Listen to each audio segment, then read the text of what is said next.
Less than 2 years ago, I sold my dream home. I didn't sell it because I had to. I sold it because I needed a fresh start. Today, I'm £98,000 deep into that decision and not one project finished.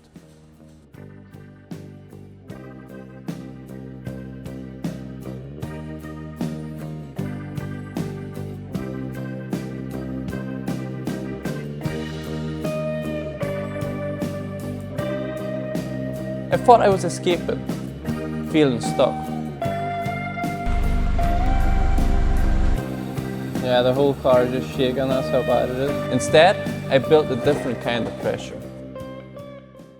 I had built my dream home, gym, cinema room, everything I thought I ever wanted. From the outside it looked like success, but at the same time I felt trapped. Mortgage, bills, routine, safe but stuck. And I have realized something important. In life, everything is hard. Staying where you are is hard, starting over is hard. The difference is, you choose which hard you're willing to live with. So I made a decision to sell my dream home. The house is sold. This is our last day in here. Goodbye, neighbors. Not to escape the responsibility, but to build something bigger. What I didn't understand was how different YouTube is. I have been maintenance engineer for 16 years, and in engineering, effort leads to results. You fix the problem, you move forward. YouTube does not work like that. You can spend days filming, editing, structuring something you're proud of, and still have no idea how it will perform. In the past year, this channel has earned £117. And I knew it would be low, and I knew it would take time. But when you look at everything behind it, the time, the effort, the investment, you realize this isn't being funded by YouTube. It's being funded by me, by my decisions, by my belief this can become something bigger. My first project car was a crash-damaged Jaguar F-Type. And this is the car that started the journey, the channel. I rebuilt that car outside my mom's house. No garage, no workshop. Just a driveway and whatever weather came with it. Rain, cold, didn't matter, I kept going. It took 4 months to rebuild it, and when it was finished, I took it to its very first car show.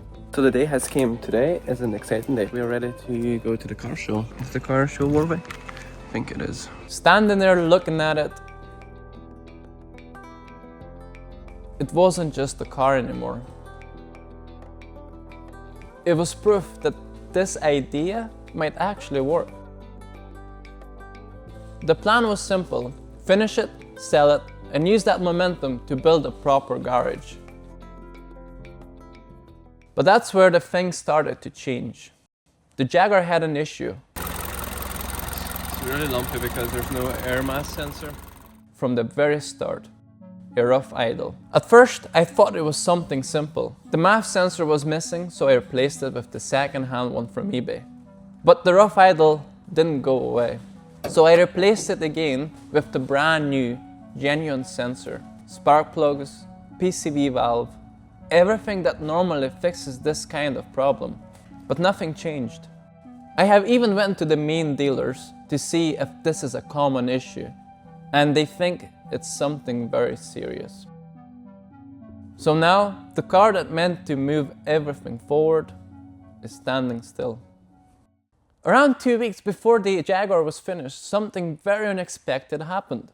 An Audi R8 appeared on Copart, and it was only 1.5 hours away, and it felt a next step forward, a new chapter to the channel. What I didn't know then was how much it would test me. What was meant to be a manageable repair became an engine out situation. I had to remove the engine outside, exposed to the weather. So I made a decision, and of course, because I can't move the car into the workshop due to engine being out, I built the workshop around the car. I bought a massive tent and built it over the Audi R8, because at that point, I had no other option. But that wasn't the end of it. Once I started documenting the repair on the Audi R8, something I realized: this wasn't a straightforward crash repair. It was a private entry. And that meant there were problems beyond what I could see at the auction. And then the issues started to appear. Metal shavings in the oil filter, oil leaks, coolant problems. What started as one repair became something much bigger. The tent was built at the start of the Audi R8 project, and it wasn't ideal.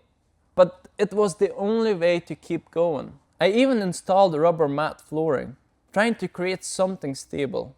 Then one night, the weather turned. The storm hit.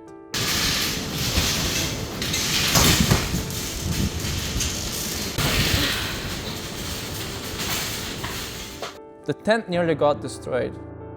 It damaged the R8. And mentally, that moment hit harder than I expected.